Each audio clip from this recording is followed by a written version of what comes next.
तो हेलो दोस्तों, आपका स्वागत है फिर से एक बार एलएलबी क्लासेस में। आई होप कि आप अच्छे होंगे, अच्छी आपकी तैयारी चल रही है। अभी है सुबह मॉर्निंग का टाइम। और हमारा जीएस का बेसिकली एक पोर्शन बचा है जो हम वर्ल्ड हिस्ट्री बोल रहे थे, वो हम भी देखने वाले हैं। ठीक है। और इसके साथ ही हमारा जीएस वन का पेपर पूरा ख़त्म हो जाएगा। फिर हमारा सिर्फ जीएस टू बचेगा, उसे भी हम दो तीन दिन में आपको कवर कर लेंगे। ठीक है, 11 12 13 तक। तो इसमें आप जब देखोगे सिलेबस में वर्ल्ड हिस्ट्री के इसमें, तो अगर जब सिलेबस आप खोलो अपना, और इसमें आप देखो, इसमें लिखा है, थोड़ा सा जूम कर लेते हैं। ठीक है। 1 मिनट। हम्म, इसमें लिखा है कि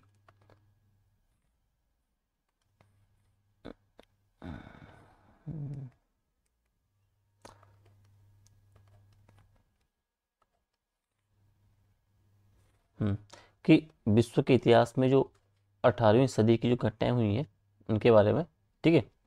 जैसे औद्योगिक क्रांति, विश्व युद्ध, राष्ट्रीय सीमाओं का पुनः सीमांकन आपका हो गया, उपनिवेशवाद आपका हो गया। ठीक है। उपनिवेशवाद की समाप्ति, राजनीतिक दर्शन शास्त्र जैसे साम्यवाद, पूंजीवाद, समाजवाद, ये ऐसे बेसिकली आपके इसमें शामिल है। ठीक है। उनका रूप देखना है, समाज में उनका प्रभाव को देखना है। अब यहाँ पे आपको सिर्फ 3 लाइन लिखी है। ठीक है। लेकिन अगर हम इसे खोलें सिलेबस को, तो आपको ये देखने को मिलता है। ठीक है। सिलेबस का बैकग्राउंड आपका ये है। इसमें आपको क्या पढ़ना है भाई? आपको विश्व इतिहास के संदर्भ में आपको सबसे पहले एक तो बैकग्राउंड टॉपिक पढ़ने पड़ते हैं। ठीक है। जिसमें आपका प्राचीन विश्व और जो मध्यकालीन विश्व उस टाइम पे यूरोप केंद्रित कैसा बना हुआ था। ठीक है।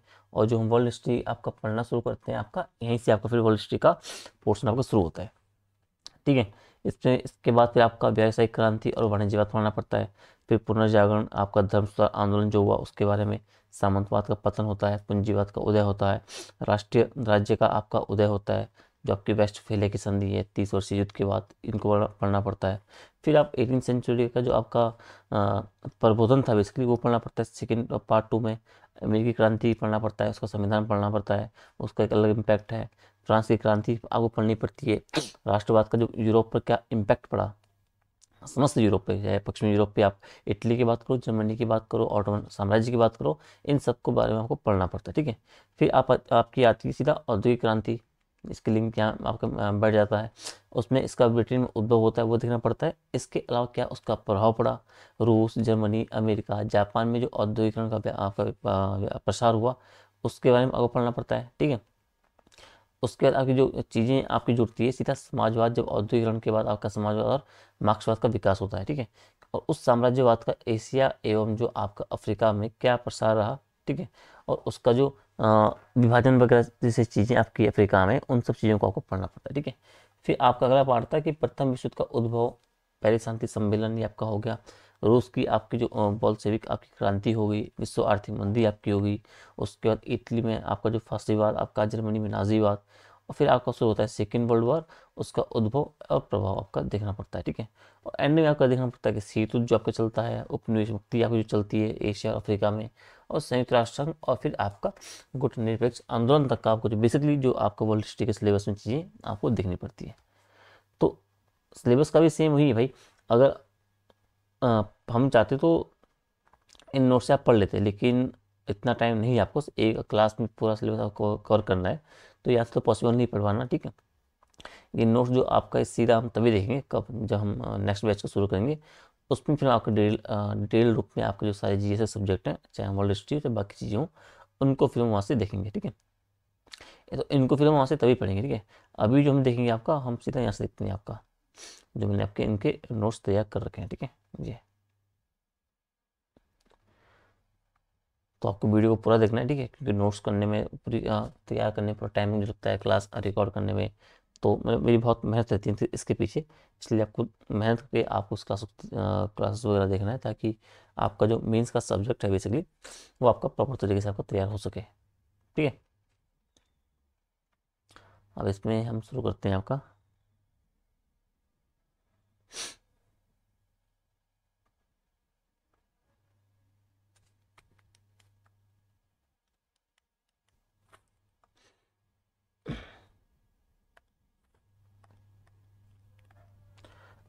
अब जब बात करें हम विश्व इतिहास के पृष्ठभूमि, ठीक है, अब इसमें अच्छा इसमें कुछ रह गया था क्या? हाँ वही, जो हमने वहाँ देखा ना, तो वही चीज़ें हैं। आपको सबसे पहले आपको जो मैंने कहा, जो बैकग्राउंड टॉपिक आपके दो हैं, प्राचीन विश्व और मध्यकालीन विश्व, आपको इन दोनों को थोड़ा देखना पड़ेगा, क्योंकि इससे आपकी एक नींव पड़ेगी जिससे आप वर्ल्ड हिस्ट्री को आप कनेक्ट कर पाओगे शुरुआत करने के टाइम, ठीक है।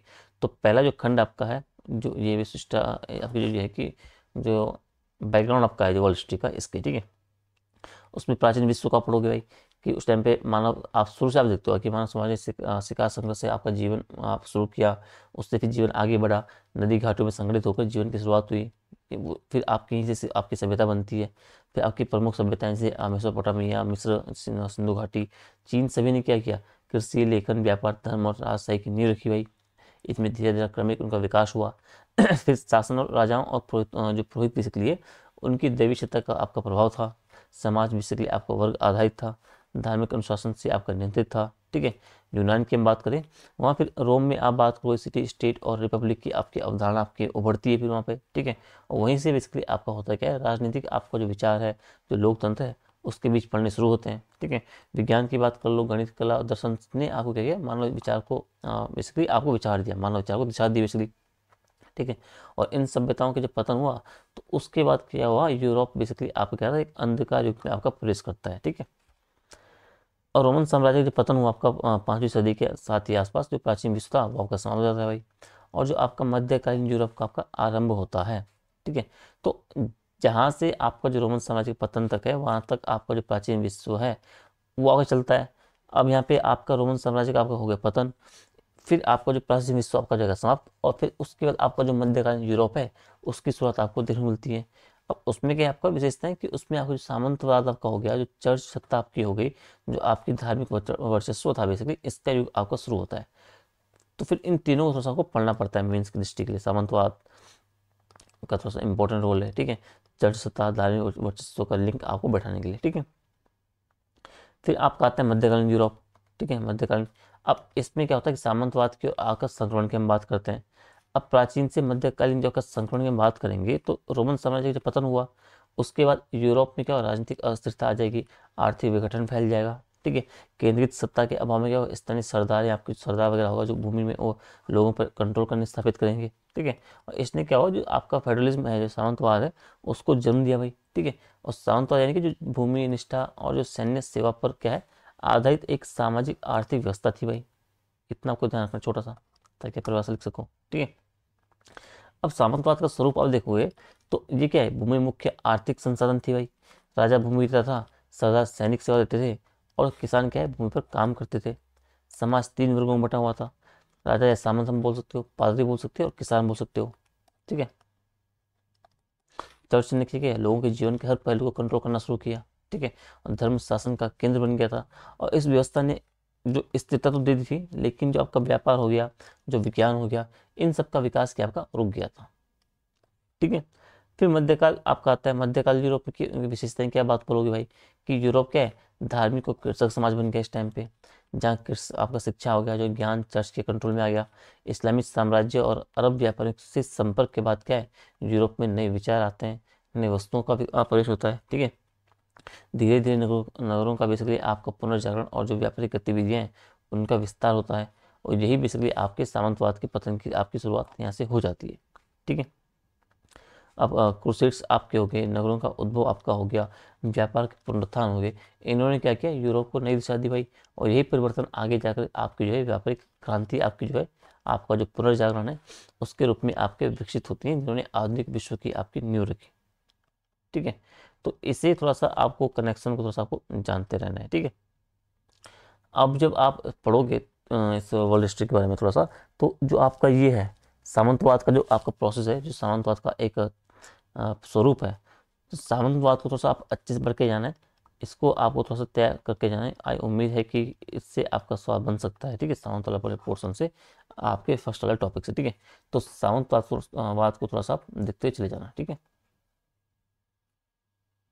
ठीक है। अब अगला है आपका, जो हम शुरू करेंगे प्रॉपर तरीके से, वो आपका हमें जो अगली यूनिट पढ़नी पड़ती है वो आपकी है व्यावसायिक क्रांति और वाणिज्यवाद, ठीक है। और इसको आप देखोगे भाई, तो 15 से 17वीं शताब्दी के बीच क्या हुआ, यूरोप में व्यापार, नौ परिवहन, वाणिज्यिक ढांचे में जबरदस्त विस्तार होता है। ठीक है, और इसे ही आपका व्यावसायिक क्रांति बोला गया। और यह काल क्या आपका पुनर्जागरण आपका काल है, खोज यात्राओं के बाद आया। ठीक है, और जब यूरोप ने क्या किया, एशिया, अफ्रीका और अमेरिका से व्यापार मार्गों को अपने कंट्रोल में लेना शुरू कर दिया। ठीक है, तो व्यावसायिक क्रांति और वाणिज्यवाद कब का, ये आपका बैकग्राउंड है भाई। प्रमुख कारण क्या थे इन क्रांति और इसका, तो जो आपकी भौगोलिक खोजें हुई, कोलंबस ने अमेरिका खोज की, वास्को डी गामा ने भारत की खोज की। ठीक है, इनकी यात्राओं से नए आपके व्यापारिक मार्ग खुलते हैं, आपके औपनिवेशिक विस्तार आपका होता है। यूरोपियन शक्तियों ने क्या किया, उपनिवेशों से जो सोना चांदी था, जो कच्चा माल था, वो लाना वापस आपका प्रारंभ किया भाई। नए वित्तीय संस्थान की बात करोगे आप, बैंक, बीमा, शेयर बाजार की आपकी अवधारणा विकसित हुई। ठीक है, जैसे बैंक ऑफ इंग्लैंड की बात करो, आम्स्टर्डम की बात करो। ठीक है, इन सब इसके आपके नए वित्तीय संस्थान बनने लगे। आपकी जो तकनीकी थी उसकी प्रगति होने लगी। नौवहन की बात करो, जहाज निर्माण की बात करो, नक्शा नवीसी की बात करो, इसमें जब उन्नति हुई तो व्यापार को आपको और सरल बनाया गया। तो इसको बेसिकली आपको थोड़ा सा जानते रहना है। ठीक है, वैसे क्रांति और वाणिज्यवाद को। अब जो वाणिज्यवाद की हम बात कर रहे हैं तो ये क्या है, तो भाई ये एक राज्य नियंत्रित आर्थिक नीति है 16वीं से 18वीं सदी में, जिसका उद्देश्य क्या था कि धन का संचय राज्य की शक्ति का आधार है। ठीक है, मुख्य सिद्धांत क्या था, व्यापार अधिशेष की बात आप करोगे, सोना चांदी का को समृद्धि का प्रतीक माना गया। इसमें उपनिवेश को क्या है, कच्चे माल का स्रोत और तैयार माल का बाजार के रूप में आप देख सकते हो, उसमें देखा गया। संरक्षणवादी नीति अपनाई गई, यानी विदेशी वस्तुओं पर आपको कर लगाना है, प्रतिबंध लगाना है। ठीक है, तो वाणिज्यवाद में आपको मुख्य सिद्धांतों को आपको थोड़ा ध्यान रखना है कि वाणिज्यवाद क्या था होगा, कि राज्य नियंत्रित एक आर्थिक नीति थी। ठीक है, और जिसका उद्देश्य क्या था कि धन का आपको संचय क्या है, राज्य की शक्ति का आधार है, और ये इसको उसके मुख्य सिद्धांत थे। परिणाम क्या हुआ कि यूरोप के देशों की बात आप करोगे, स्पेन, पुर्तगाल, इंग्लैंड, फ्रांस में आपकी औपनिवेशिक प्रतिस्पर्धा बढ़ती है भाई। पूंजीवाद की नींव रखी गई। व्यापारिक पूंजी के संचय से क्या है, आगे चलकर फिर औद्योगिक पूंजीवाद का उद्भव होता है। ठीक है, और एशिया और अफ्रीका का जो बेसिकली आपका शोषण होता है वो आपका शुरू हो जाता है आरंभ। ठीक है, सामंतवाद की जो आर्थिक पकड़ थी वो धीरे धीरे कमजोर होती है। ठीक है, और ये व्यापारिक विस्तार ये आगे चल कर क्या है कि जो औद्योगिक क्रांति है और जो पूंजीवाद है उसकी ओर आपको ले जाता है। ठीक है, और इसी दौर में क्या आपको जो राष्ट्रीय राज्य है वो भी आपके मजबूत होते हैं, क्योंकि जो आर्थिक हितों की रक्षा के लिए क्या है, केंद्रीकृत सरकारों की आवश्यकता पड़ती है भाई। अगर आपको आर्थिक हित मजबूत करने तो आपके पास एक कंट्रोल, ऐसे एक सेंट्रलाइज आपको एक गवर्नमेंट होनी चाहिए। और जो इसकी आवश्यकता महसूस हुई तो इसी के वजह से क्या आपका जो राष्ट्रीय राज्य है वो भी मजबूत हुए। ठीक है, तो इनको थोड़ा सा आपको जानते रहना है। सवाल क्या बनेगा कि व्यावसायिक क्रांति ने यूरोप के आर्थिक दृष्टि से एक नए युग में प्रवेश करवाया, आपको स्पष्ट करें। वाणिज्यवाद की नीतियों ने यूरोपीय साम्राज्यवाद को कैसे जन्म दिया, और व्यावसायिक क्रांति और पूंजीवाद के उद्भव के बीच आपके संबंध आपको स्थापित करने हैं। ठीक है, तो इसको आपको थोड़ा सा जो वाणिज्यवाद आपका हो गया, ठीक है, जो आपका औद्योगिक क्रांति आपकी होगी वो तो अभी पढ़ेंगे, व्यावसायिक क्रांति की बात कर रहा हूँ सॉरी। ठीक है, तो इसको थोड़ा सा आपको पढ़ लेना। ठीक है, अगला आपको जो टॉपिक है वो है आपका पुनर्जागरण और धर्म संस्थान आंदोलन। ठीक है, ये थोड़ा सा पुनर्जागरण वाला जो आपका सेगमेंट है ना, ये थोड़ा सा इंपॉर्टेंट है, ये आप थोड़ा सा करके जाना। ठीक है, अच्छे से पढ़ के जाने से। अब पुनर्जागरण की हम बात कर रहे हैं तो 14 से 16वीं सदी के बीच का आपका समय अंतराल है भाई। ठीक है, अब इसमें आप देखोगे जो रिवर्थ ऑफ रीजन आपका हो गया एंड जो ह्यूमनिज्म आपका हो गया। ठीक है, तो यूरोप में आके आप में जो आपका जो कला, विज्ञान, साहित्य और जो तर्क बुद्धि है, इसका जब पुनरुत्थान आपका हो, यानी कि वो जागे हुए थे। पुनर्जागरण मतलब आपका पहले जागे हुए थे, बीच में सो गए थे, और फिर पुनः जो जागे तो ये आपका पुनर्जागरण हो गया। ठीक है, पुनः उन्हें मतलब जागना किस रूप में, कला, विज्ञान, साहित्य, तर्क बुद्धि का आपका पुनरुत्थान होना, वही आपका पुनर्जागरण था। ठीक है, प्रमुख केंद्र आपका इटली, फ्लोरेंस, आपका वेनिस, रोम बेसिकली आपके थे। मुख्य विचार क्या था, मानववाद की बात बोली गई, आपका जो रियलिज्म की बात बोली गई, आपका जो तर्कशीलता की, रैशनलिज्म की बात की बोली गई। तो ये इसके मुख्य विचार थे। मानववाद आपका हो गया, यथार्थवाद और तर्कशीलता। प्रमुख व्यक्ति आपके लियोनार्डो दा विंची, आपके माइकल एंजेलो, आपके पेट्रॉक, आपके दांते, आपके मैकियावेली, ये बेसिकली आपके प्रमुख व्यक्तित्व हैं आपके पुनर्जागरण के संबंध में। इम्पैक्ट क्या पड़ा पुनर्जागरण का, तो धार्मिक कट्टरता में कमी आती है, वैज्ञानिक दृष्टिकोण में आपकी वृद्धि हुई इसके वजह से। ठीक है, व्यक्ति की स्वतंत्रता की बात करो आप, मानव केंद्रित सोच का आपका विकास होता है इस टाइम पे, आपके राजनीतिक रूप से राष्ट्रवाद की नींव पड़ती है। ठीक है, तो पुनर्जागरण में आपको इन बातों का थोड़ा सा ध्यान रखना है। ठीक है, ये पुनर्जागरण भी सकती है, इसे थोड़ा आप और डिटेल में पढ़ के जाओगे। फिर अगला है आपका धर्म सुधार आंदोलन। तो इसमें जो आपकी कैथोलिक चर्च बेसिक थी आपका, ठीक है, उनका जो भ्रष्टाचार आपका हो गया, उनकी जो धन लालसा आपकी होगी, उनके धार्मिक कर बेसिकली हो गई, उनके विरोध में क्या हुआ, जो 16वीं सदी का आपका जो धार्मिक आपका आंदोलन था, ठीक है। इसे आप थोड़ा सा पढ़ लेना। मार्टिन लूथर की बात आप करो, जॉन कैल्विन की बात करो, ये बेसिकली आपके कुछ प्रमुख नेता हुए धर्म सुधार आंदोलन के, ठीक है। परिणाम स्वरूप क्या होगा, जो प्रोटेस्टेंट आपका जो चर्च है उसका आपका जन्म होता है कैथोलिक चर्च के विरोध के स्वरूप में। परिणाम क्या निकला कि यूरोप में आपकी जो धार्मिक एकता था उसका अंत हो गया भाई। शिक्षा और जो बौद्धिक स्वतंत्रता था उसका आपका प्रसार होता है, चर्च का प्रभाव घटता है, राजनीतिक आपका केंद्रीकरण बढ़ जाता है, ठीक है। तो ये आपको थोड़ा सा पढ़ लेना है, ठीक है।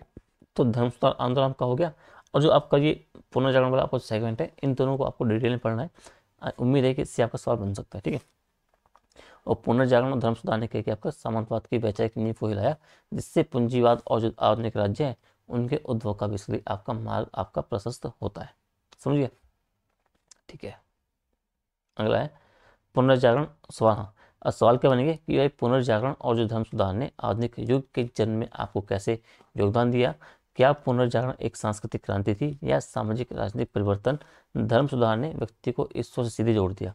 इसकी आपको विवेचना करनी है, ठीक है, ठीक है। अगला आपका है सामंतवाद का पतन और पूंजीवाद का उदय, ठीक है। अब सामंतवाद का स्वरूप आप ही समझो भाई, कि मध्यकालीन जब यूरोप था उसकी सामाजिक आर्थिक व्यवस्था थी, जिसमें आपका भूमि के स्वामित्व पर बेसिकली आधारित आपके स्वामी और जो वासी आपके संबंध थे, ठीक है। किसान क्या है, किसान सामंतों की भूमि पर काम करते थे और बदले में उन्हें सुरक्षा उनसे पाते थे। ये आपका सामंतवाद आप बोलोगे, ठीक है। इसका जो पतन होता है, सामंतवाद का पतन क्यों होता है, इसके कारण क्या थे, तो आप बोलोगे जो कृषि तकनीकों में सुधार हुआ उससे श्रम की आवश्यकता घटती जाती है। आपकी जो ब्लैक डेथ की बात करोगे, यानी जनसंख्या में भारी कमी से क्या हुआ, मजदूरों की मांग आपकी बढ़ जाती है, ठीक है। व्यापार और नगरों का विकास, ठीक है। शरीर आपका जो वर्ग है, जो बुजुर्गा वर्ग है बेसिकली उसका आपका उदय होता है। राजतंत्र का उदय की बात करोगे, केंद्रीकृत सत्ता थी उसने आपके स्थानीय सामंतों की शक्ति को सीमित कर दिया, ठीक है। आपको जो धर्म सुधार आपको जो और जो पुनर्जागरण का जो काल था बेसिकली, उसने क्या किया, उसने व्यक्ति की स्वतंत्रता का जो विचार है उसे फैलाया। तो ये आपके समग्र रूप से आपके जो 4-5 कारण थे, यही आपके सामंतवाद के पतन के कारण बने, ठीक है। जब सामंतवाद का पतन हुआ उसके बाद पूंजीवाद का उद्भव होते भाई। अब इसका उद्भव कैसे हुआ कि उत्पादन के जो साधन हैं उनके जो उनका जो निजी स्वामित्व, निजी लाभ, प्रेरणा और जो मुक्त प्रतिस्पर्धा पर बेसिकली आपको जो आपकी आर्थिक व्यवस्था आपकी पूंजीवाद थी। प्रारंभिक रूप उसका आप देखोगे तो आपका वाणिज्यिक पूंजीवाद हुआ, बाद में इसका क्या हुआ, औद्योगिक पूंजीवाद, इसका एक रूप अब इसका एक बदला, ठीक है। और जब ये नया वर्ग बेसिकली आया तो इसने बेसिकली आपके नए वर्ग को जन्म दिया। पूंजीवाद ने आपके जो आपके पूंजीपति आपका हो गया, आपको जो श्रमिक वर्ग हो गया, इनको आपको जन्म दिया, ठीक है, पूंजीवाद ने।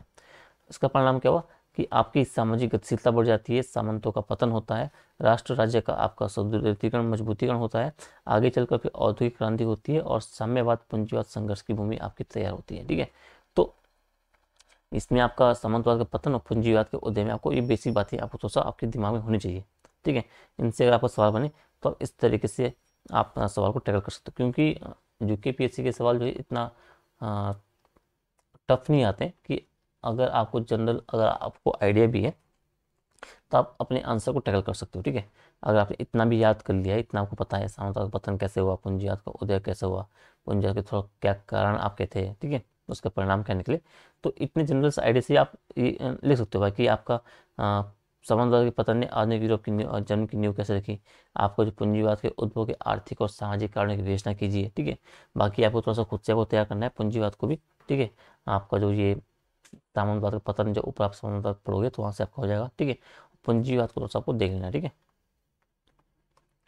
पूंजीवाद को भी थोड़ा सा आपको देख लेना है, ठीक है। अगला आपको देखना है राष्ट्रीय राज्य का उद्भव और वेस्टफालिया की संधि, ठीक है। इसमें 30 वर्षीय युद्ध का जिक्र आएगा, तो 30 वर्षीय युद्ध को आपको थोड़ा सा पढ़ लेना अच्छे से, ठीक है। और इसको भी देख लेना वेस्टफालिया संधि करके। अब जब मध्यकालीन सामंती व्यवस्था हुआ तो उसमें सत्ता क्या हुआ, स्थानीय सामंतों और चर्च में बढ़ रही थी भाई, ठीक है। 16वीं सदी में क्या हुआ, राजाओं ने केंद्रीय के शासन की स्थापना की। इससे आपके जो राष्ट्रीय राज्य हैं उनका जन्म होता है। व्यापारिक हितों और जो सांस्कृतिक एकता ने क्या किया, इस प्रक्रिया को बेसिकली बल दिया। अब राष्ट्रीय राज्य की हम बात करें, वो क्या थे भाई, तो राष्ट्रीय राज्य आपके एक राजनीतिक इकाई है जहाँ आपका एक समान राष्ट्र बेसिकली क्या है, वो स्थापित था, और ये एकीकृत शासन तंत्र के आपके अधीन रहता था। ठीक है, मुख्यतः तो आप बोलोगे कि एक समान शासन आपका हुआ, निर्धारित सीमाएं आपकी हो गई, सांस्कृतिक एवं भाषा एकता आपकी होगी, नागरिकता की अवधारणा आपकी होगी, ये सब इसलिए इसके अंतर्गत है। वेस्टफैलिया की संधि आप बोलोगे तो ये संधि आपकी जो 30 वर्षीय युद्ध आपका हुआ, उसके बाद आपका हुआ भाई 1618 से लेके आपका 1648 तक आपको जो हुआ। ठीक है, उसने क्या हुआ, राज्य की संप्रभुता बेसिकली उसको मान्यता दी। ठीक है, अब 30 वर्षीय युद्ध आपका ये है, इसे आप पढ़ लेना थोड़ा सा। ठीक है, ये जो आपका कैथोलिक आपका जो प्रोटेस्टेंट धर्म थे उनके टकराव शुरू हुआ था, बाद में राजनीतिक शक्ति के संघर्ष बन गया था। प्रमुख रूप से जर्मनी में लड़ा गया था, इसमें फ्रांस, स्वीडन, स्पेन, डेनमार्क से शामिल हुए। ठीक है, युद्ध में यूरोप को व्यापक जन हानि हुई भाई। आपका हैब्सबर्ग राज साम्राज्य की शक्ति घट जाती है, फ्रांस और स्वीडन आपके उभरती ताकतें बन जाते हैं, धार्मिक सहिष्णुता को मान्यता मिलती है। युद्ध का अंत वेस्टफैलिया की संधि से होता है। ठीक है, इन बात को थोड़ा सा कुछ जानते रहना है। ठीक है, अब इससे हुआ क्या कि अब कोई भी धार्मिक संस्था किसी राज्य के आंतरिक मामले में दखल नहीं दे सकती थी, यानी आपका जो स्टेट क्या बिकम सुप्रीम। आधुनिक राष्ट्र अंतर्राष्ट्रीय संबंधों की नींव आपकी यहीं से पड़ती है। ठीक है, तो ऐसे आपको थोड़ा सा जानते रहना है। परिणाम क्या हुआ कि यूरोप में फ्रांस, इंग्लैंड, स्पेन, पुर्तगाल जैसे आपके राष्ट्र राज्य आपके बन जाते हैं। नागरिकों में राष्ट्रीय चेतना का विकसित होती है, जो आगे चलकर राष्ट्रवाद में परिवर्तित आपकी हो जाएगी। और यही भावना आपकी 18वीं से 19वीं सदी में क्या है, अमेरिकी क्रांति, फ्रांसीसी क्रांति, इटली की क्रांति की प्रेरक शक्ति के रूप में काम करती है। ठीक है, और चर्च की राजनीतिक शक्ति यहाँ पे समाप्त हो जाती है। तो इसे आपको थोड़ा सा देखना है। ठीक है, और सवाल क्या बनेगी आपका कि भाई आपकी वेस्टफैलिया की संधि को आपको पढ़ना है। आधुनिक अंतर्राष्ट्रीय व्यवस्था को इसने जन्मभूमि को क्यों कहा गया, बेसिकली राष्ट्रीय राज्य के उद्भव के प्रमुख कारण आपको बताने हैं। और वेस्टफैलिया ने यूरोप में धर्मनिरपेक्ष राज्य प्रणाली की, निरपेक्ष राज्य प्रणाली की आपकी नींव रखी, आपको इसकी विवेचना करनी है। ठीक है, फिर अगला आपका सेकंड पार्ट आता है, वो आपका आधुनिक विश्व की नींव इसमें पढ़ती है। उसमें आपको पढ़ना है 18वीं सेंचुरी का आपका जो एनलाइटमेंट है, प्रबोधन आपका है। इसको देखो आप कि हिस्टोरिकल बैकग्राउंड क्या है इसका, कि आपका जो 16वीं से 16वीं सदी में आपका जो पुनर्जागरण हुआ था, जो वैज्ञानिक क्रांति हुई, उसने यूरोप में आपको तर्क, प्रयोग और अनुभव के आधार पर उनकी एक ऐसी थिंकिंग विकसित कर ली थी। आपका मध्यकालीन यूरोप में आपका धर्म और जो चर्च जीवन के सभी क्षेत्रों पर नियंत्रण रखते थे। लेकिन वैज्ञानिक खोजें हुई, आपका कोपरनिकस की बात करो, गैलीलियो, न्यूटन, इनके अन्वेषण और यात्राओं ने पुराने धार्मिक विश्वासों को चुनौती दी भाई। परिणामस्वरूप क्या हुआ, 18वीं सदी में रीजन ओवर फेथ का युग आरंभ हुआ, जिसे हम बेसिकली एनलाइटमेंट का प्रबोधन बेसिकली हम बोलते हैं। तो प्रबोधन को आपको अच्छे से पढ़ के जाना है। ठीक है, ये भी आपका इंपॉर्टेंट है। अब प्रबोधन के मुख्य विचार किस पे आपके आधार थे, मानवतावाद पे, मानववाद पे, तर्कवाद पे, धर्मनिरपेक्षता पे, प्राकृतिक अधिकार पे, सामाजिक अनुबंध पे, लोकतंत्र और स्वतंत्रता पे इसके मुख्य विचार आपके बेसिकली बेसिस थे। इसको आपको थोड़ा सा देख लेना है। ठीक है, मुख्य विचार कुछ हैं, उनके योगदान है, इन्हें आप पढ़ लेना। John Locke, Montesquieu, Rousseau, Voltaire, ये मैं आपको पीडीएफ प्रोवाइड करवा दूंगा। ठीक है, इसका सामाजिक राजनीतिक प्रभाव क्या पड़ा, चर्च और जो राजशाही है उसकी निरंकुश संता को चुनौती मिली। आपको उदारवाद, व्यक्तिवाद, लोकतंत्र और मानव अधिकारों के सिद्धांतों का प्रसार हुआ। शिक्षा, विज्ञान और प्रेस के माध्यम से जनता में नई चेतना जागी। यूरोप और अमेरिका में राजनीतिक क्रांतियों के लिए आपको वैज्ञानिक आधार बना। तो इसको तो सबको प्रभाव को आपको जानता है, सामाजिक और राजनीतिक प्रभाव के रूप में प्रबोधन का। ठीक है, तो प्रबोधन को आपको पूरा अच्छे से पढ़ के जाना है, उसके सामाजिक, राजनीतिक, आर्थिक, धार्मिक सभी प्रभावों को आपको, सभी आयामों को बेसिकली आपको देखना है। ठीक है, अब प्रबोधन ने क्या किया, मनुष्य को यह दिखाया, यह सिखाया कि बेसिकली सत्ता का स्रोत जनता है, ईश्वर नहीं। ठीक है, सवाल क्या बनेगा कि प्रबोधन युग ने यूरोपीय समाज में बौद्धिक और राजनीतिक क्रांति की नींव कैसे रखी। एनलाइटमेंट जो थिंकर्स थे बेसिकली, उनके विचारों को आपको बताना है। उसने अमेरिकी और फ्रांसीसी क्रांति को कैसे इम्पैक्ट डाला उन पर। और जो एक इंग्लिश में सवाल आपका है कि एनलाइटमेंट वाज द आपका जो light the ended the darkness of federalism की टिप्पणी आपको करनी है। ठीक है, अगला है आपको अमेरिकी क्रांति। अब यहाँ पे आ जाओगे, इसके आपका जो लिंक बैठेगा वो सीधा आप जाओगे अमेरिकी क्रांति और उनके संविधान पे। ठीक है, 1676 से 1687 की बात करूँ। अब इसका बैकग्राउंड क्या है भाई कि ब्रिटेन ने अपने जब 13 अमेरिकी उपनिवेशों पर अत्यधिक आपका कर वगैरह लगाए। ठीक है, जबकि उन्हें संसद में आपका प्रतिनिधित्व नहीं मिला। ठीक है, नारा फिर क्या उठा कि नो टैक्सेशन विदाउट रिप्रेजेंटेशन। ठीक है, यानी कि ब्रिटेन ने अमेरिकी उपनिवेशों पर टैक्स लगा दिया भाई, स्टैम्प एक्ट आपका लाया, टी एक्ट लाया, तो भारी आपके उनके पे आपके कर लगा दिए। कर तो लगाया, लेकिन संसद में अमेरिकियों को कोई प्रतिनिधित्व नहीं मिला भाई। ठीक है, तब फिर वो नारा उठता है अमेरिका में कि जब नो टैक्सेशन होगा विदाउट किसके रिप्रेजेंटेशन के, आप जब रिप्रेजेंटेशन नहीं दोगे तो उसके उससे मतलब बिना उसके हम कोई भी टैक्स नहीं देने वाले। ठीक है, और ब्रिटिश आर्थिक शोषण जो आपका हो गया और जो औपनिवेशिक नियंत्रण के खिलाफ जनता बेसिकली आपकी मजबूत होती है, संगठित होना शुरू हो जाती है। प्रमुख घटनाएं क्या होती है, तो आपका जो 65 का स्टाम्प एक्ट आपका आता है। प्रतिरोध की शुरुआत आपकी यहीं से होती है। आपका फिर बोस्टन टी पार्टी की आप बोलोगे खुला विद्रोह 73 में आपका 1776 में आपका क्या है, आपका जो डिक्लेरेशन ऑफ इंडिपेंडेंस जो थॉमस जेफरसन के द्वारा आपका जो नेशनल राइट्स पर आधारित एक घोषणा आपकी होती है। आपका 1781 में क्या है, एक बैटल ऑफ यॉर्कटाउन की बात आप करोगे, जिसमें आपके ब्रिटिश सेना की आपकी हार होती है। 1773 में आपका जो ट्रीटी ऑफ पेरिस की आप बात करोगे, ठीक है, अमेरिका की स्वतंत्रता की मान्यता आपको यहाँ से मिलती है। तो ये आप एक घटनाक्रम में इन्हें आप पढ़ लेना अमेरिकी क्रांति के संदर्भ में, ठीक है।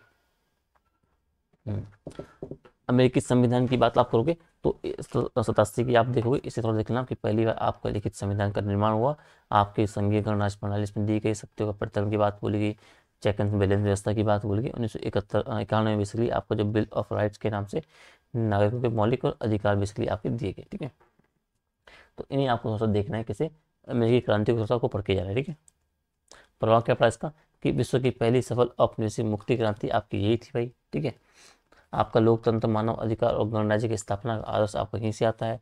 आगे आने वाली फ्रांसीसी क्रांति के लिए आपकी प्रेरणा बनती है और औपनिवेशिक देशों में आपको स्वतंत्रता आंदोलन की नींव के रूप में इसने काम किया। तो इसे आपको अमेरिकी क्रांति के थोड़ा सा को जानते रहना है, ठीक है। सवाल क्या बनेगा कि अमेरिकी क्रांति के प्रमुख कारण क्या थे और वैश्विक प्रभाव पर आपको उनका विश्लेषण करना है।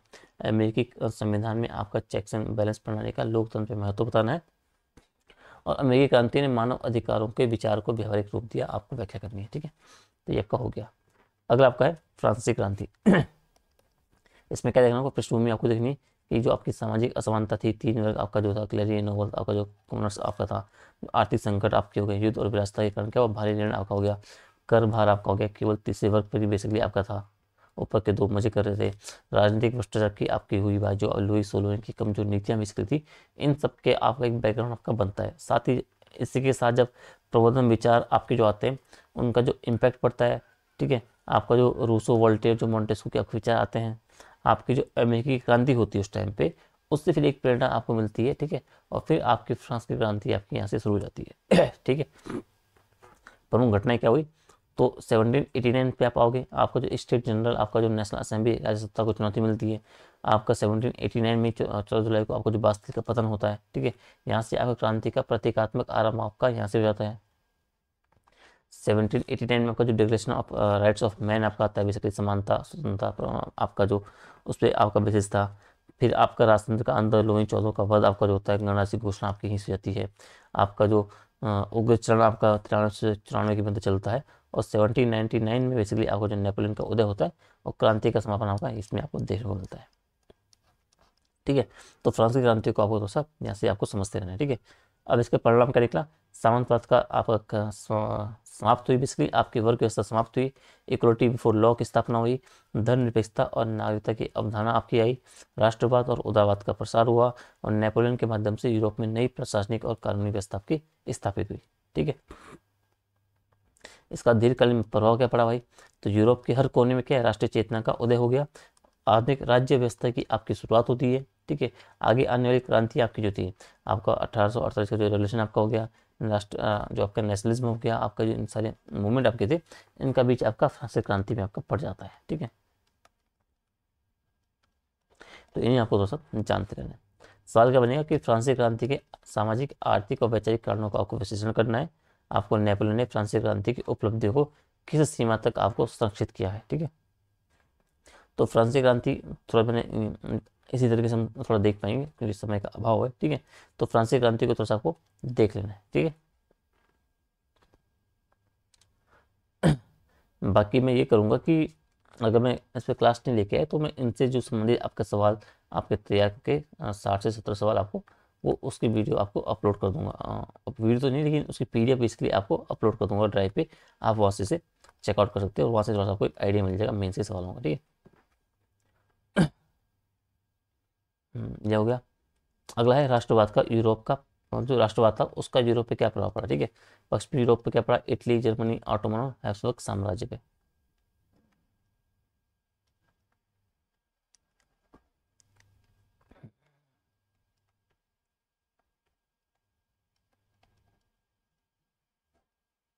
ठीक है, बैकग्राउंड क्या जाएगा कि भाई जो की फ्रांसीसी क्रांति थी और जो नेपोलियन के शासन था उसने राष्ट्रीय एकता की बात की, नागरिकता की बात की और समानता के विचार फैलाए भाई।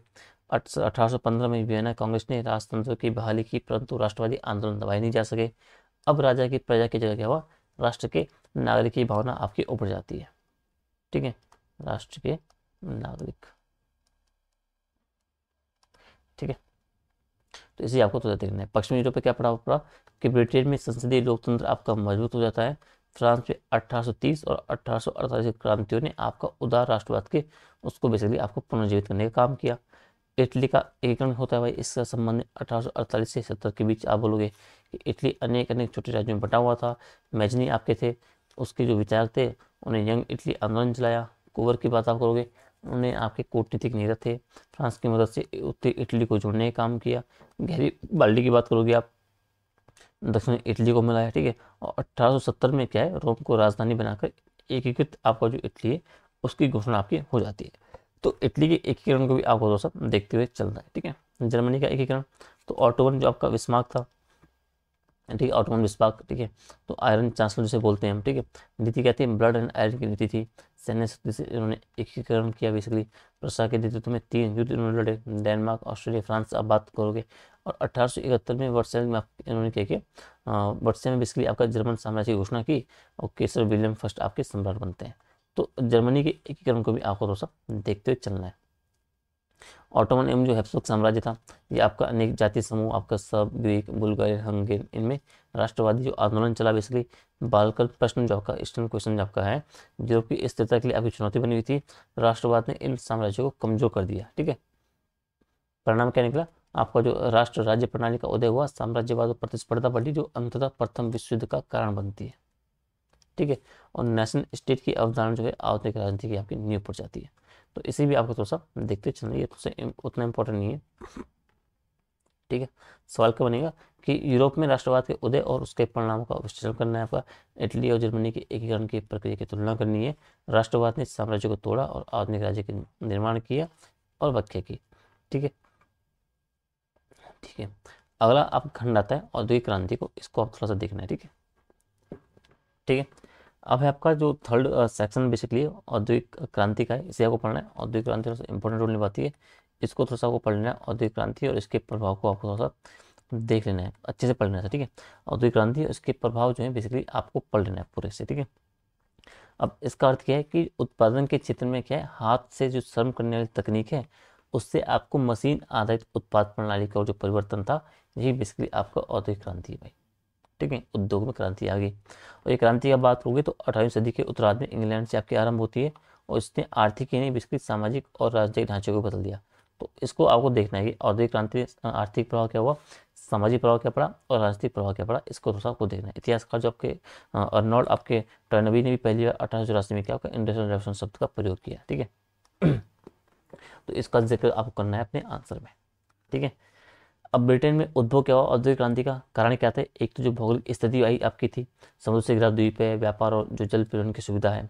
और अगर व्यापार और जल परिवहन की सुविधा ना होती, अगर ब्रिटेन जो है समुद्र से घिरा हुआ द्वीप ना होता, तो शायद जो बेसिकली औद्योगिक क्रांति आपका इंग्लैंड में हुई थी, ब्रिटेन में हुई थी, वो शायद वहाँ ना होती, उसका जो इस स्वरूप है कुछ और होता है। ठीक है, प्राकृतिक संसाधन की आप बात करो, कोयला और लोहे इसकी प्रचुरता थी। कृषि क्रांति की बात करो, अत्यधिक खाद्य उत्पादन हुआ, जनसंख्या वृद्धि हुई, श्रम शक्ति आपकी उपलब्ध हुआ भाई। ठीक है, राजनीतिक स्थिरता की बात आप करोगे, 7वीं सदी के बाद क्या है, संसदीय लोकतंत्र का विकास हुआ, जिससे उद्योगों की सुरक्षा आपकी बनी। पूंजी की उपलब्धता बात बोलो, विदेशी व्यापार और उपनिवेशों से भारी आपका लाभ होता है। तकनीकी नवाचार की बात करो आप, steam engine, spinning jenny, power loom जैसी आपकी खोजें होती है। उपनिवेशवाद की बात करो, ब्रिटेन के पास एक विशाल बाजार था और कच्चा माल स्रोत के रूप भी था। ठीक है, तो ये आपकी पृष्ठभूमि आपकी है औद्योगिक क्रांति की ब्रिटेन में ही क्यों हुई।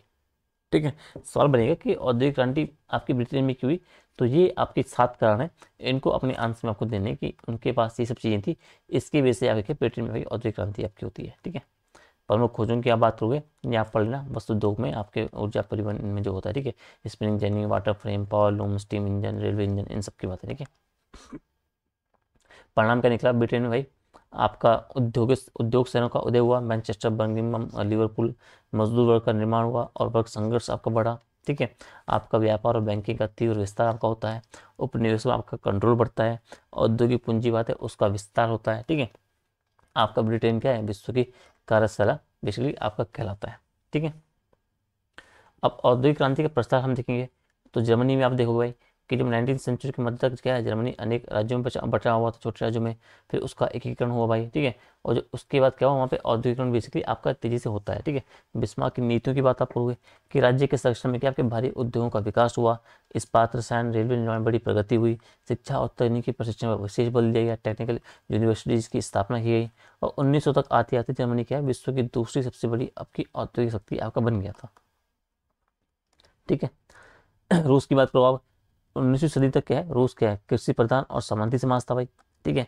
फिर जार निकोलस द्वितीय आते हैं, उनके काल में क्या हुआ, औद्योगिकरण आपका आरंभ होता है 1880 के बाद, ठीक है।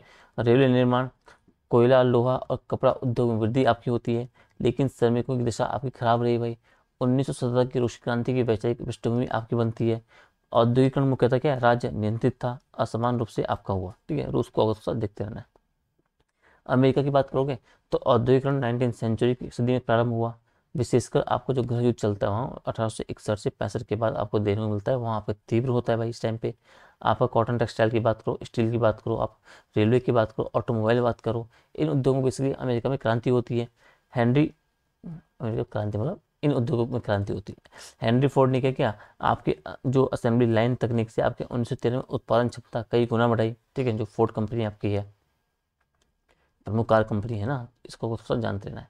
फिर सेकंड इंडस्ट्रियल जो रेवोल्यूशन था, उसके रूप में तकनीकी नवाचार आपका हुआ, बिजली, टेलीग्राफ, आपका जो फोन, ऑटोमोबाइल के रूप में। और अमेरिकी बेसिकली क्या, अमेरिका क्या है, 20वीं सदी की शुरुआत में क्या है, वैश्विक आर्थिक महाशक्ति आपका बन जाता है इसी के परिणाम स्वरूप, ठीक है। जापान की बात करोगे तो 1868 में आपका जो मेजी पुनर्स्थापना की बात करोगे, उसके बाद पश्चिमी शिक्षा, तकनीकी और शिक्षा क्या वो अपनाएगी भाई। आपकी सरकार ने क्या किया, उद्योगों को विकसित करके आपका जो जय वास्तु आने की बड़ी औद्योगिक कंपनियों को प्रोत्साहन दिया। रेलवे, शिपिंग, वस्त्र उद्योग, इस्पात उद्योग में आपकी वृद्धि तीव्र होती है। जापान ने बेसिकली आपका पश्चिमीकरण प्लस आपका जो एशिया संस्कृति था उसके आपको मिश्रण को अपनाया, अपनी संस्कृति को भी नहीं भूला, साथ ही पश्चिमीकरण को अपना दिया। परिणाम स्वरूप क्या हुआ, जापान एशिया का बेसिकली आपका पहला औद्योगिक और साम्राज्यवादी आपका राष्ट्र बन जाता है। तो इन्हें आपको थोड़ा सा देखते हुए रहना है औद्योगिक क्रांति के संदर्भ में, ठीक है। ये बहुत इंपॉर्टेंट रोल निभाती है आपका, ठीक है। अब औद्योगिक क्रांति के प्रभाव क्या पड़े भाई, इस पर आपका सवाल बनता है, इसको अच्छे से आपको तैयार करना है।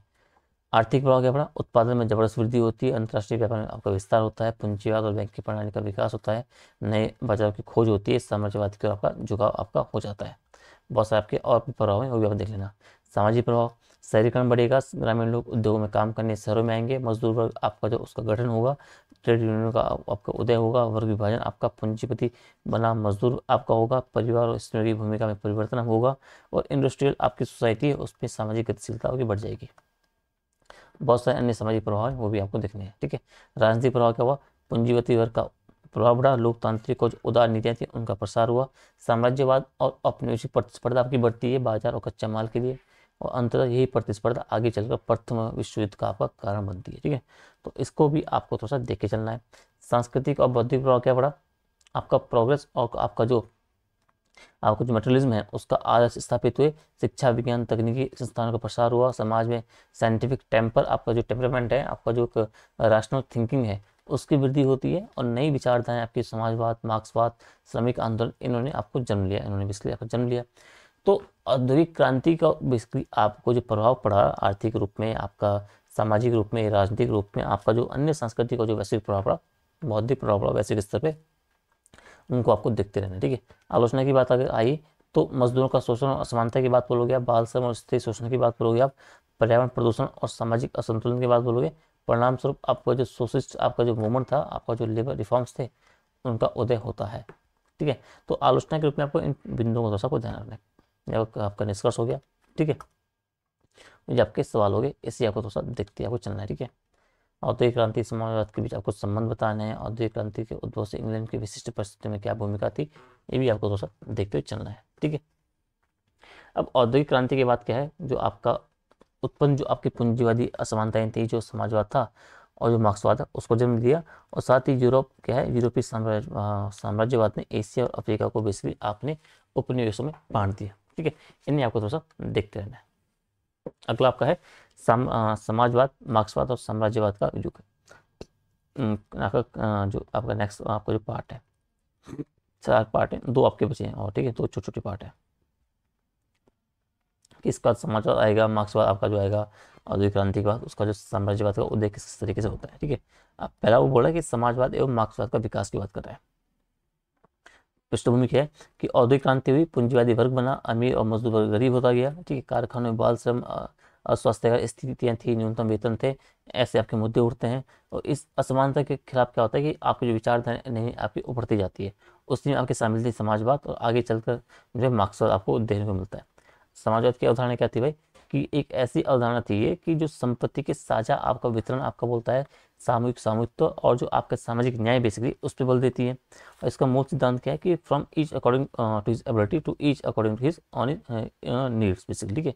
आपका उद्देश्य क्या था कि वर्गहीन समाज की स्थापना करना है, उत्पादन के साधनों पर आपको एक सामाजिक नियंत्रण स्थापित करना है, आर्थिक समानता आपको स्थापित करनी है, आर्थिक इसमें समान जो आपकी इसकी अवधारणा है, ठीक है। अब इसके प्रकार क्या थे समाजवाद के, आप तो यूरोपियन समाजवाद बोलोगे भाई, इसमें आर्मी विचार आपके जैसे सेंट साइमन, रॉबर्ट ओवेन, इसमें ये सब शामिल थे। इन्होंने क्या बोला कि नैतिक सुधार पर बल दिया भाई, आपकी व्यावहारिक योजना आपको इनको इसका अभाव बोला गया, लेकिन जो आपके नैतिक सुधार है इस पर आपको बल देना है यूरोपियन समाजवाद के अंतर्गत। वैज्ञानिक समाजवाद आया, कार्ल मार्क्स और जो फ्रेडरिक एंगल्स थे इनके द्वारा प्रतिपादित है, यानी आपका जो ऐतिहासिक भौतिकवाद आपका हो गया और जो वर्ग संघर्ष हो गया, इस पर बेसिकली ये आपका फोकस था। आपका जो लोकतांत्रिक समाजवाद आपका आया, इसमें आपका हिंसा के बजाय आपके जो लोकतांत्रिक माध्यम से क्या है समाज परिवर्तन आपका हुआ। धार्मिक नैतिक आपका समाजवाद आया, इसमें मानवता आपका हो गया, सेवा आपका हो गया, समानता पर आपकी जो आधारित विचारधारा थी आपकी वो धार्मिक या नैतिक समाजवाद आपकी थी। तो समाजवाद आपको पढ़ना है, समाजवाद के प्रकार आपको पढ़ना है, उसका बैकग्राउंड क्या था आपको वही पढ़ना है औद्योगिक क्रांति को लेकर, ठीक है। मार्क्सवाद का उदय होता है, प्रवर्तक कार्ल मार्क्स थे भाई, ठीक है। प्रमुख ग्रंथ क्या था इनका, जो कम्युनिस्ट आपका जो मैनिफेस्टो था, दास कैपिटल आपका हो गया। मूल क्या अवधारणा क्या थी, ऐतिहासिक भौतिकवाद की बात बोली गई, वर्ग संघर्ष की बात बोली गई, अधिशेष मूल्य की बात बोली गई, सर्वहारा वर्ग की बात बोली, क्रांति बोली गई, और जो आपका वर्गहीन समाज की बात उन्होंने बोली गई मार्क्सवाद के। तो मार्क्सवाद को थोड़ा सा लेके चलना है, ठीक है।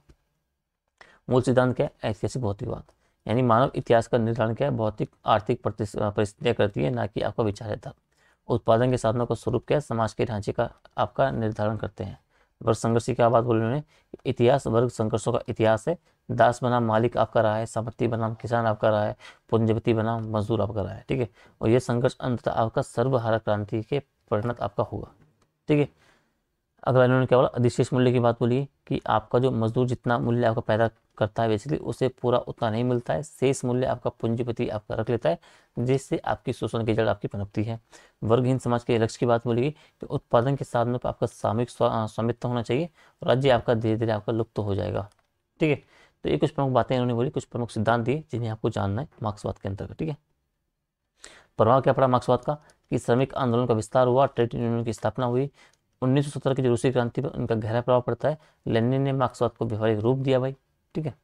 उपनिवेशवाद में राष्ट्रवादी आंदोलन जो थी उनको एक वैचारिक दिशा मिलती है।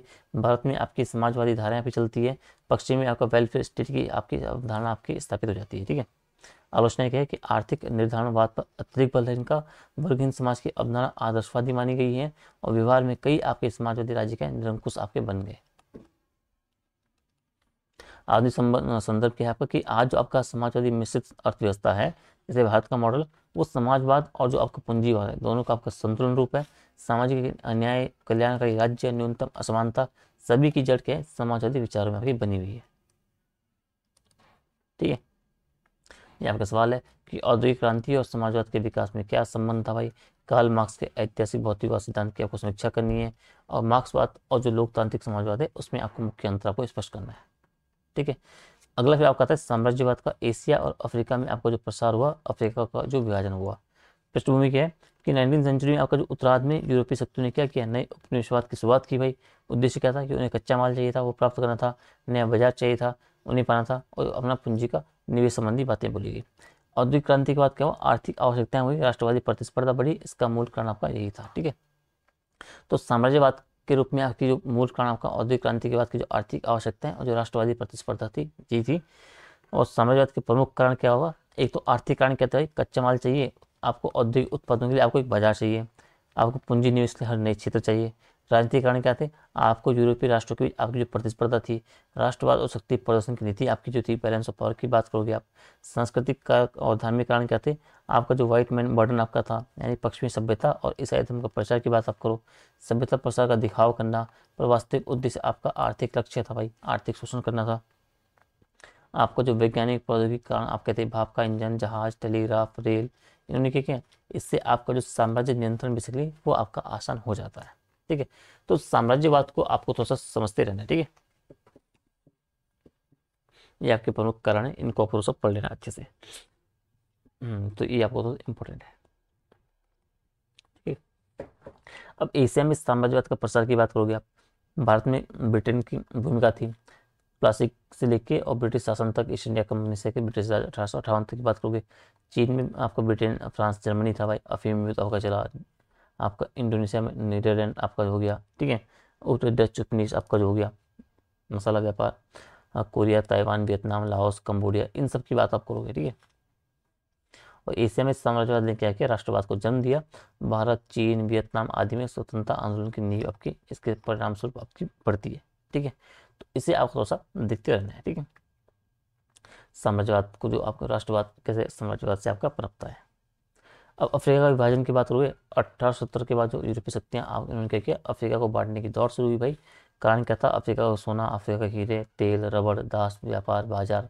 तो अफ्रीका को जितना चाहा उतना लूट सका, अफ्रीका की स्थिति दयनीय बन गई और अपना खुद का विकास कर लिया, खुद का उन्होंने अच्छी स्थिति हासिल कर ली। तो अफ्रीका का विभाजन आपको दोस्तों दिखते रहना है। ठीक है, बर्लिन सम्मेलन आपका आएगा, इसमें German chancellor auto von Bismarck ने सम्मेलन बुलाया था। उद्देश्य क्या था कि अफ्रीका का विभाजन था, उसके लिए नियम तय करना था।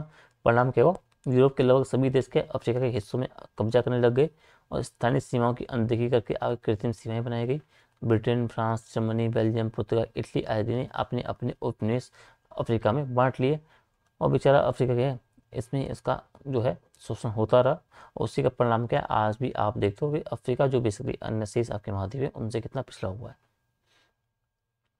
ठीक है, अब प्रमुख उपनिवेश के उदाहरण आप देखो, ब्रिटेन, फ्रांस, बेल्जियम, ये कहाँ का है, ब्रिटेन का मिस्र सूडान, अफ्रीका केन्या में था आपका, बेल्जियम का कांगो में था, इटली का लीबिया, इरिट्रिया और सोमालिया में था। ठीक है, परिणाम क्या हुआ, अफ्रीकी समाज का वही शोषण हुआ भाई, संसाधनों की लूट हुई कृत्रिम सीमाओं ने, बाद में गृह युद्धों को जन्म दिया। वहाँ शिक्षा, रेल, प्रशासनिक ढांचे का पश्चिमीकरण हुआ, कभी कभी आपका सकारात्मक प्रभाव देखने को मिला।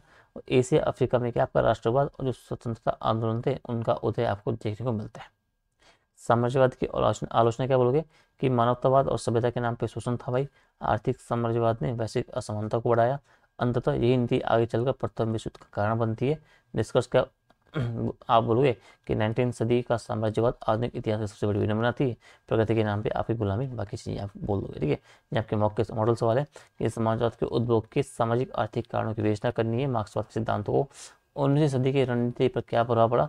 साम्राज्यवाद पूंजीवाद का उच्चतम चरण है, आपको टिप्पणी करनी है, बाकी भी 2 सवाल है। ठीक है, पांचवा आपका आता है विश्व युद्ध का खंड। ठीक है, इसमें आपको जो आपके विश्व युद्ध वो पढ़ने पड़ते हैं भाई।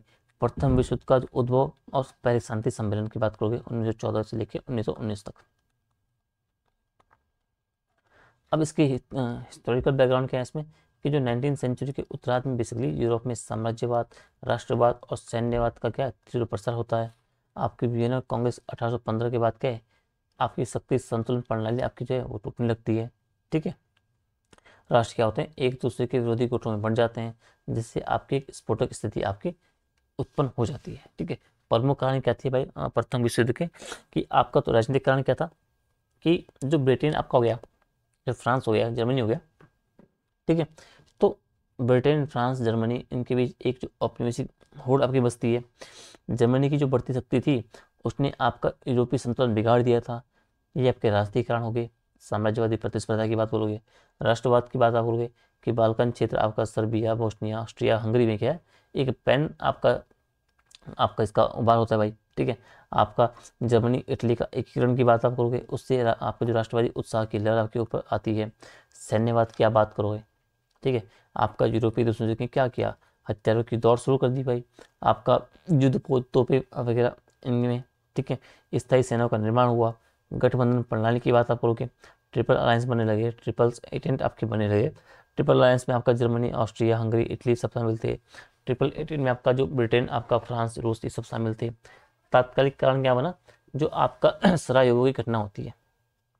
सर्बिया जो राष्ट्रवादी ने क्या किया, ऑस्ट्रिया के युवराज आपके जो आपका युवराज फर्डिनेंड थे उनकी हत्या कर दी जाती है, और ऑस्ट्रिया ने क्या किया, सर्बिया पे युद्ध घोषित कर लिया और गुटिया युद्ध में पूरे यूरोप को खींच अपना दिया बेसिकली।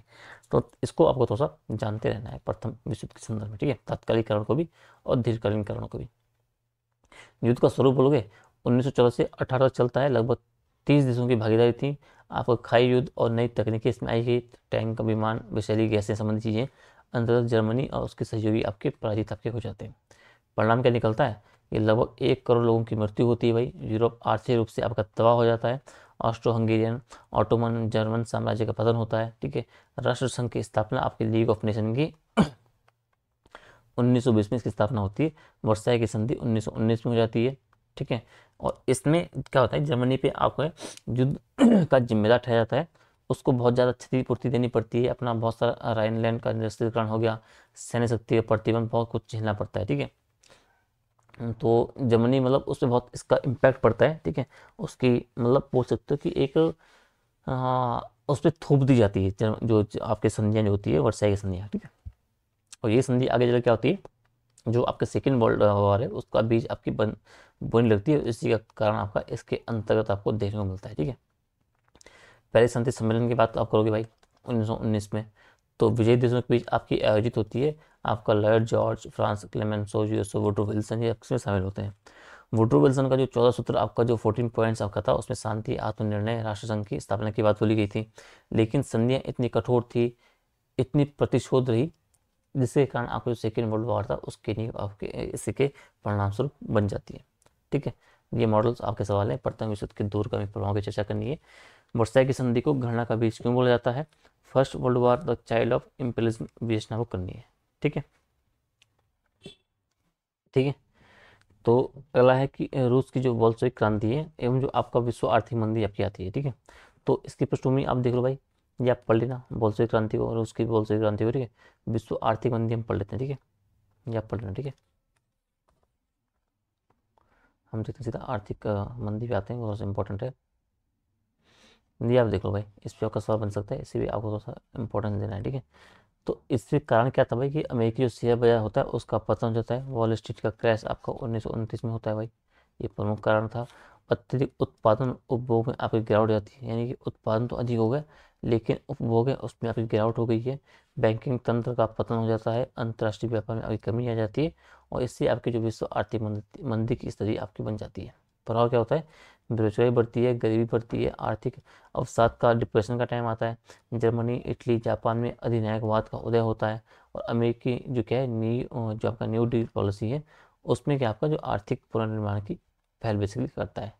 तो इसे आपको थोड़ा सा जानना है, और आपको जो भारत के संदर्भ में थोड़ा सा आपको जोड़ कर देखना है कि जो आपकी आर्थिक मंदी थी, विश्व आर्थिक मंदी 1929 की, उसकी भारतीय अर्थव्यवस्था पे, भारत पे क्या उसका इम्पैक्ट पड़ा, इस संदर्भ में आपको इसको थोड़ा सा देखते रहना है, ठीक है।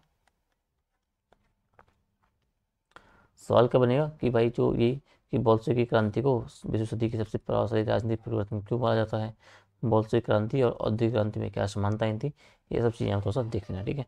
अब इटली में फांसीवाद और जर्मनी में आपका नाजीवाद, ये भी आपको देखना है कि प्रथम विश्व युद्ध के बाद क्या हुआ, बेरोजगारी, आर्थिक संकट, राष्ट्रीय अपमान की भावना थी भाई, लोकतांत्रिक सरकारें कमजोरी साबित होती है, अधिनायकवाद के लिए आपकी जमीन आपकी तैयार होती है। इटली में फांसीवाद, तो नेता आपका जो बेनिटो मुसोलिनी था, विचार क्या थे, राष्ट्र सर्वोपरि है भाई, एक नेता हो, एक दल हो, एक राष्ट्र हो, ठीक है।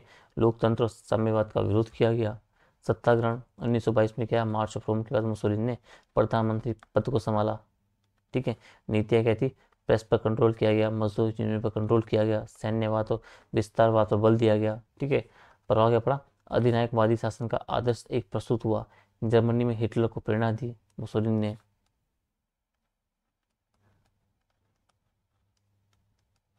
ठीक है। तो ये सब बेसिकली आपको देखना है किसने, इटली में फांसीवाद के संदर्भ में, ठीक है, इसको, ठीक है। ये सब फांसीवाद के अंतर्गत आपका आ जाएगा। फिर आपको देखना है जर्मनी में नाजीवाद, तो नेता थे नेता आपके अडोल्फ हिटलर थे भाई।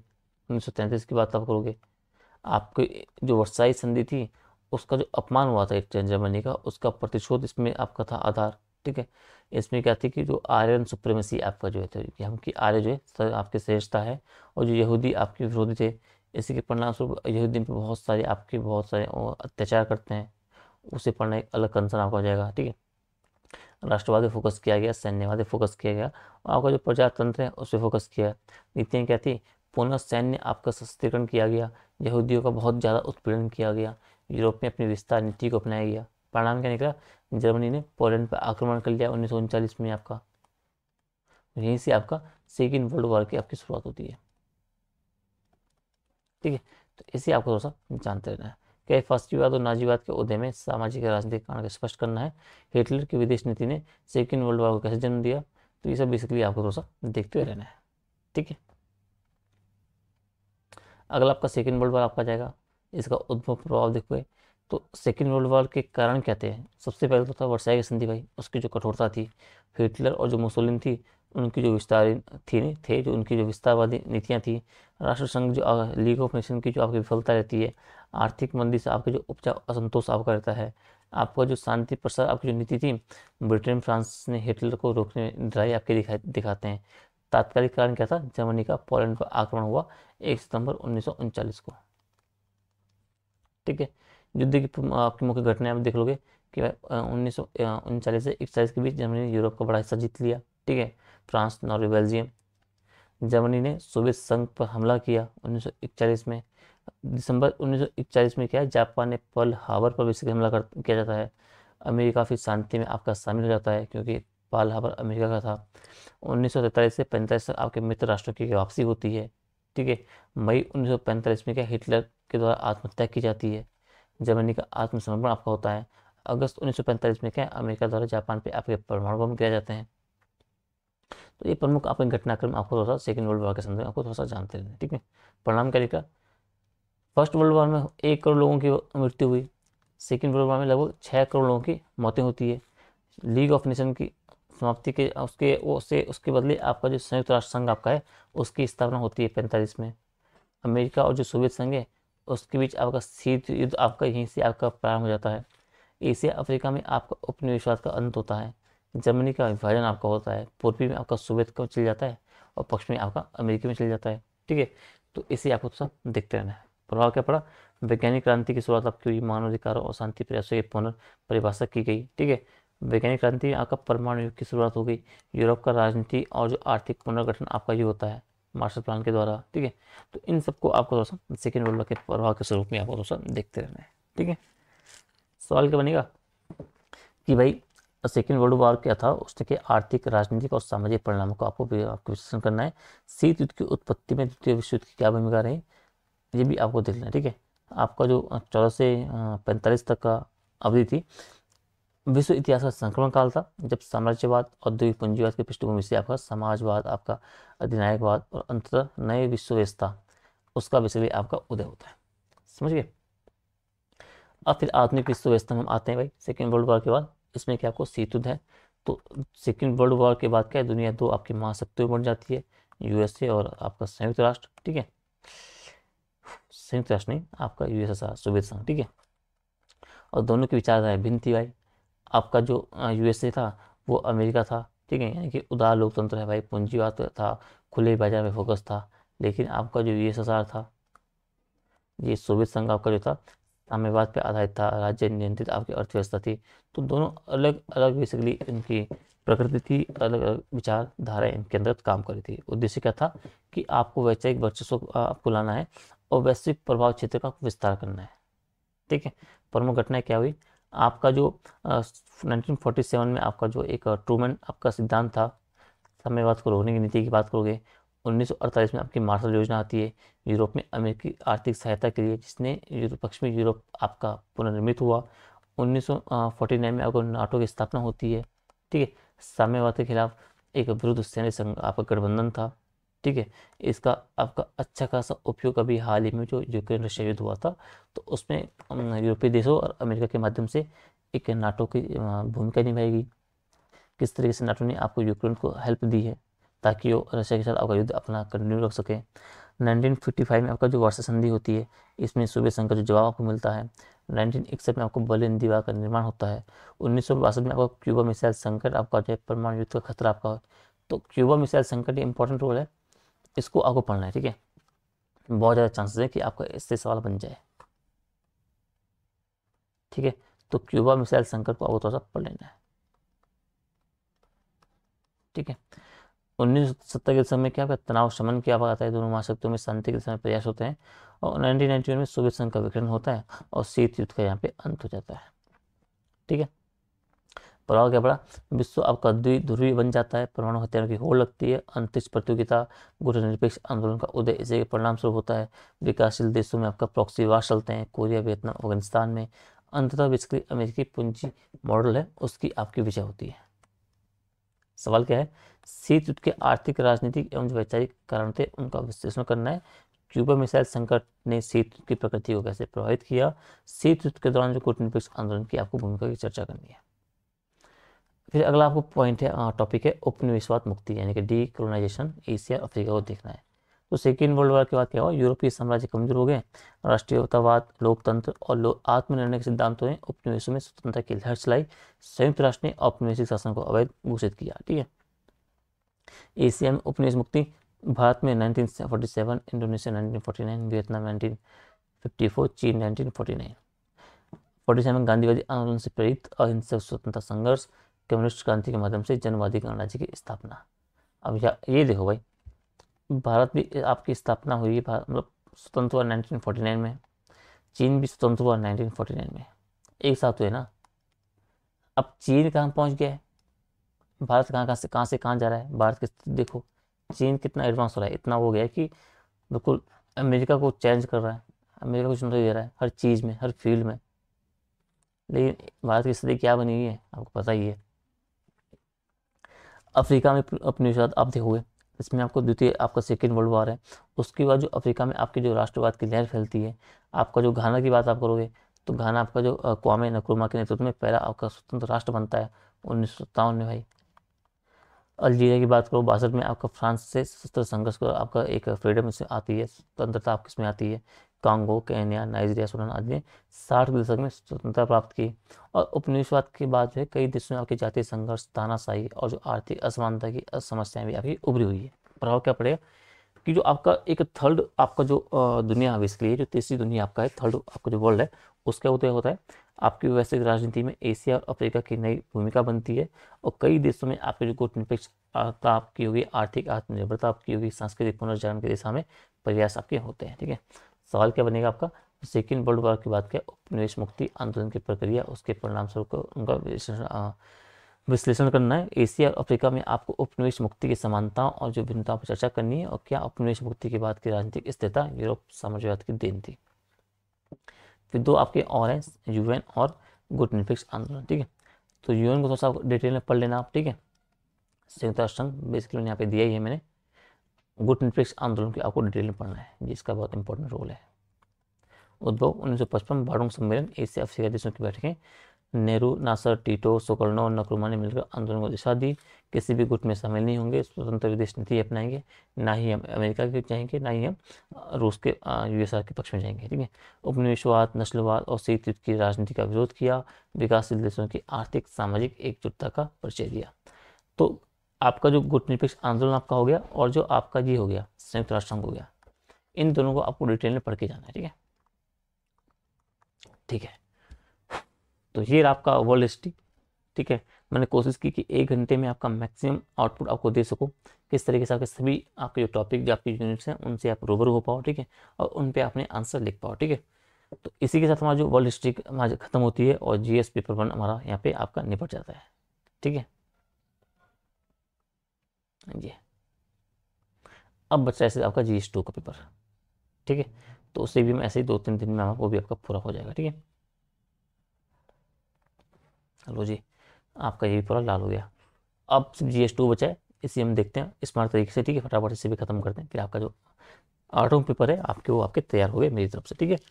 तो अब वर्ल्ड हिस्ट्री का मैं करूँगा ये इनसे संबंधित इंपॉर्टेंट आपके सवाल जो बन सकते हैं, जैसे आपके मेंस में के सवाल आते हैं, उनको बना के पूरे सिलेबस का लगभग 60 से 65 सवाल जितने बनेंगे उनको बनाऊंगा, उनके अच्छे आंसर आपको तैयार करके प्रॉपर तरीके से वो आपको पीडीएफ में प्रोवाइड करवा दूंगा। अगर टाइम मिले तो एक क्लास जो क्वेश्चन आंसर हम देख लेंगे, ठीक है।